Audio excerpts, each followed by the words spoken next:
What's going on, everybody? I'm back with another video, and I think this is a very unique video. I'm super excited to talk about it because I love this type of stuff. I love video game magazine literature and just stuff from a time that is forgotten about.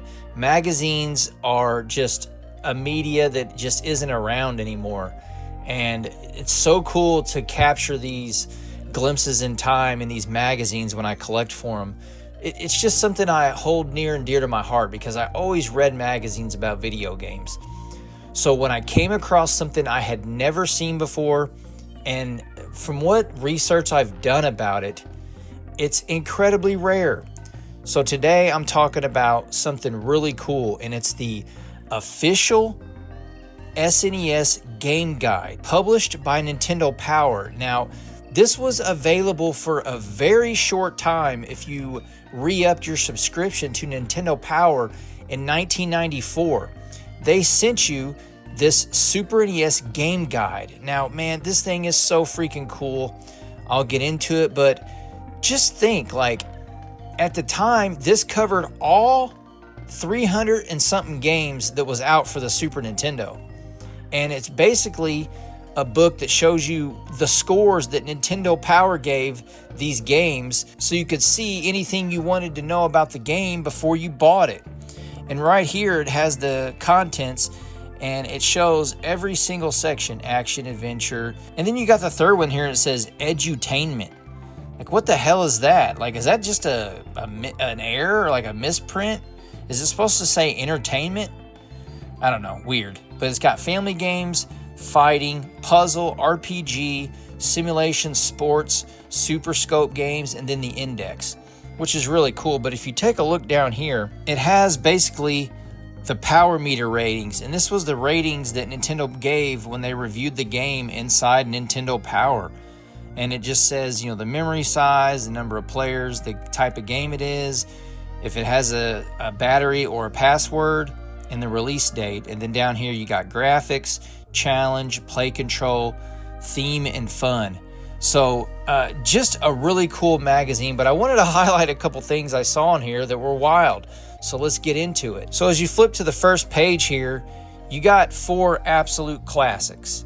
You got Axelay right here for the Super Nintendo, and those are pretty good scores. Anything with a 4, like a 3.8 to a 4, is just crazy good in my opinion, because Nintendo Power was pretty strict on their ratings, believe it or not.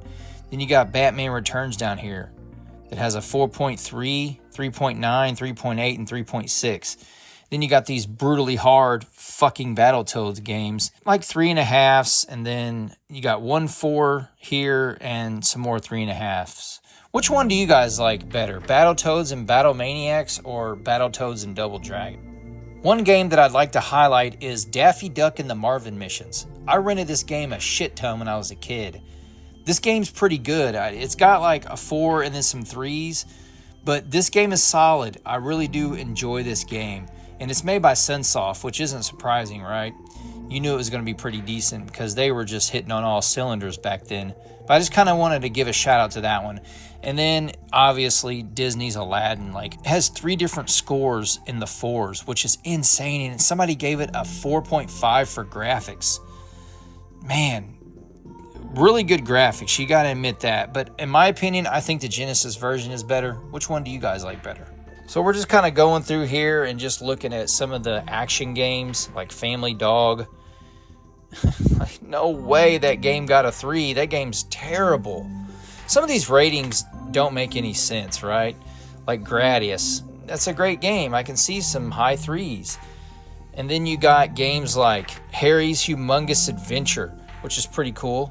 And then you got Home Alone, which is just abysmal. Oh no! And then you got Home Alone 2, which is even worse. It's like, man, how do they lose ratings? Like, it's crazy. And then I saw something pretty unique, a game called The Journey Home. And if you look at this, it says A Journey Home, Quest for the Thorn. It's made by Renovation, and it have a rating for it and everything. But if you know anything about this game, I don't remember it coming out for the Super Nintendo. But one crazy thing here is it says The overview adventure has lots of hands-on action, like Lagoon.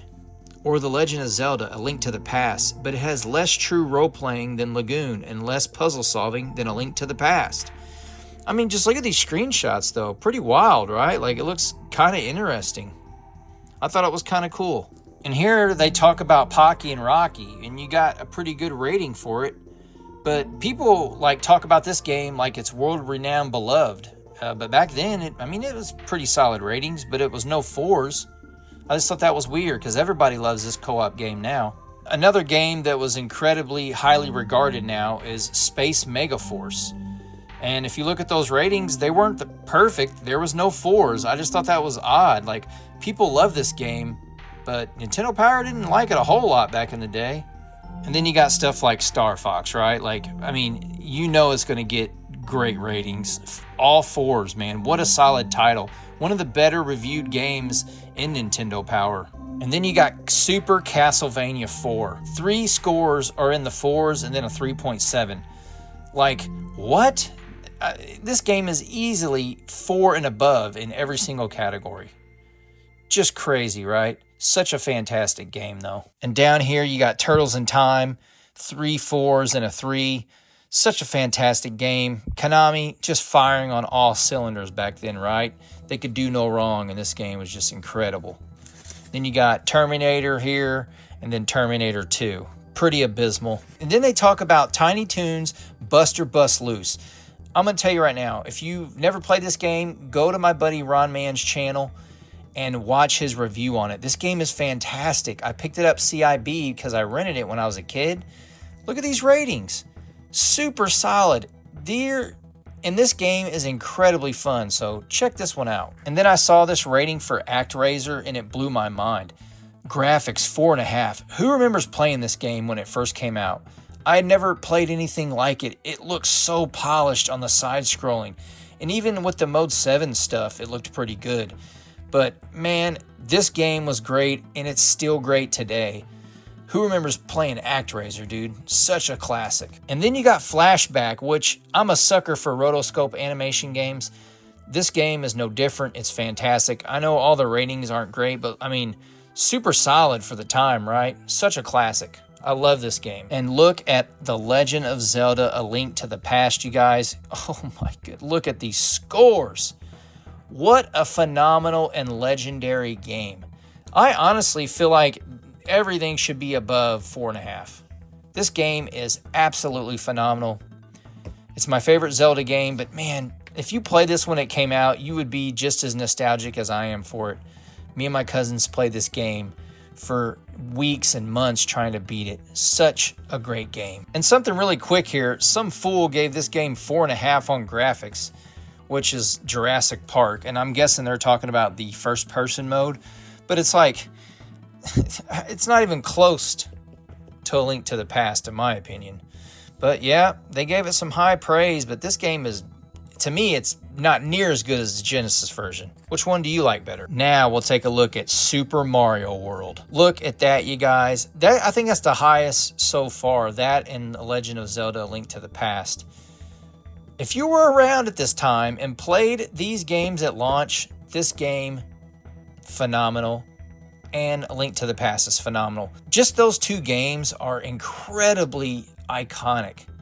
It's like they go hand in hand. This system had both of them exclusively. You could only play them on the Super Nintendo, man. Such iconic memories of playing these two games and such high scores. High praise for two phenomenal games. Then we get into some fighting games. Mortal Kombat here, pretty solid, right? The Genesis version, in my opinion, was better on Mortal Kombat, the original. But super good scores, pretty solid. And this one is just downright hilarious. Pit Fighter. This game is literally one of the worst games I've ever played. In every single category. Graphics, control, challenge. This challenge should be like a 5.0. It's incredibly difficult. And when you use your special, it takes your energy, unlike the Genesis version. The Genesis version of this game is fucking 10 times better, dude. And then I thought this was interesting. The original Street Fighter, fantastic ratings. And then you look at Turbo, which was rated better, but in my opinion, every one of these should be at least a 4.5. It's one of the most iconic Street Fighter II games ever released. It's incredibly balanced, and it's still played at EVO to this day because of how balanced it is. Such a fantastic game. And then we got EVO, The Search for Eden. Pretty good ratings. Got some 3s in there. And then Final Fantasy II with some solid scores. And it doesn't have Final Fantasy III because I don't think it was out, because they went right to Final Fantasy Mystic Quest. I don't think Final Fantasy III was out yet, or it would be in this book. And if we're talking about RPGs, how can you not talk about Spellcraft for the Super Nintendo? Oh yeah, that's right. This game never came out for the Super Nintendo. But what's weird is they got an entire rating system for it that talks about the graphics and the challenge and everything. Like, look at these graphics. Pretty wild that this never came out. And I did some research, and it came out for the PC. But yeah, unless I'm just mistaken, I mean, it's got box art and everything. Like, what the hell happened? Why didn't they release this? Not much to talk about in the sports section, but I want to give a special shout out to Boxing Legends of the Ring. I've talked about this game before, and my statement still holds absolutely true that this is the best and most in-depth boxing game that I've ever played. Look at these scores. Look at these scores. Fantastic game. Incredibly in-depth, incredibly deep, incredibly fun. You can do career mode. I mean, this game is just unlike any boxing game I had played. And you got to remember, this is 30 years ago. This game is phenomenal. Check it out if you guys get a chance. And look at that, Rock and Roll Racing, another fantastic game with some awesome-ass scores. One of my favorite racing games for the Super Nintendo. And this was kind of surprising. Super Mario Kart. It had some 3s, and I just thought that was wild. I figured Nintendo would be hyping the hell out of this game in their magazine, right? It was pretty darn good, but what do you guys think? As a huge wrestling fan, I love WWF Royal Rumble. To me, this was a huge upgrade from Super WrestleMania, and it had awesome finishers for the first time ever. And look at those scores, pretty solid.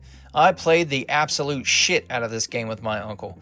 We played this game nonstop. And lastly, I'll talk about my favorite game of all time, Out of This World for the Super Nintendo, with some solid scores. This is a game that you just have to play and have to experience on your own. If you wasn't around at the time, it's rotoscope animation, but man, this game has just always stuck out to me, and it's always stuck with me. I love this game. It was made by Interplay, and it was made by one single man. So if you guys get a chance, check out Out of This World. Such an iconic game, and it was a very early Super Nintendo title. And on the back here, it says, you know, produced by Nintendo Power, and just shows some screenshots of different games. And it says, here's the complete guide to nearly 320 games for the Super NES. I don't know. I know this was kind of a long video, but what do you guys think? This is something I never hardly ever see. So when I seen it for a crazy good deal, I picked it up, and I don't regret it at all. This is a fantastic piece to add to the collection. And I really like it because it just looks like the Super Nintendo font. Looks like a box, and it's just so freaking cool. So if you guys have any memories of this, or talk about any of the games in the comment section, like I always say at the end of all my videos, we all can't help everybody, but everybody can help somebody. Peace out, y'all. Take it easy.